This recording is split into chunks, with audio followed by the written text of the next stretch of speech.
Wednesday, the 15th of April, 2009, we have a story about Karl-Heinz Schreiber and all the efforts being made to discredit him. Interesting how we in Canada always make sure that we crucify the whistleblower. Ultimately, the goal seems to be to exonerate Mr. Mulroney from any accusation that he could possibly be corrupt. This reminds me of the whole situation that occurred at the time when the Reform Party was becoming a significant threat to the Canadian establishment by moving into Ontario when Kim Campbell was the leader of the Conservative Party and about to reduce the party to 2 members in the House of Commons. At that time, it was the joint effort of the Liberal-Conservative Alliance to destroy the Reform Party by the introduction of Grant Bristow as Preston Manning's bodyguard, when Grant Bristow had orchestrated and built up the Heritage Front as one of its main speakers, always alleging that Wolfgang Droege was the real origin of the Heritage Front. Wolfgang couldn't have organized a birthday party, but actually Grant Bristow, with government money, subsidized by the federal government, made sure that the Reform Party was discredited just at the very moment when it might have constituted a successful threat to the Liberal-Conservative Alliance. It's the same old game. Probably Mr. Mulroney has a lot of information that could embarrass people.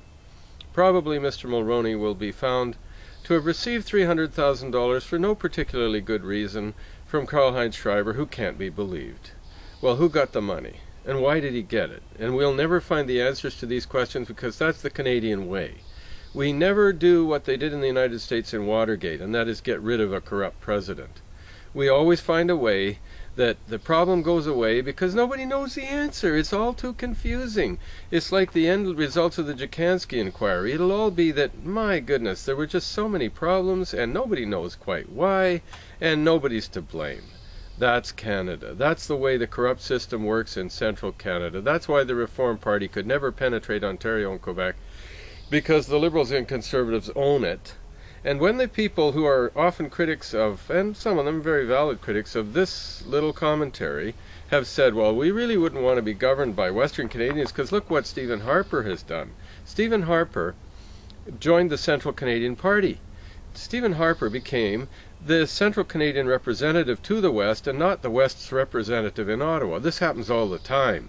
So don't think for one moment that those who come from the West and go to Ottawa on their knees to get favors and to do themselves and their friends advantages, they're not Western Canadian anymore. They sold their souls to become Central Canadian politicians. They became what Stephen Harper is, a bilingual fraud, basically, on Western Canada. So the corrupt system of Canada is not going to go away, whether it's Conservative or Liberal. And the Schreiber inquiry is just like Watergate gone wrong. It's just going to be another attempt to discredit the people who have the information that could embarrass the system. And those of us who have seen it for a long time realize that that's one of the main and probably the fundamental reason why we have to free the West.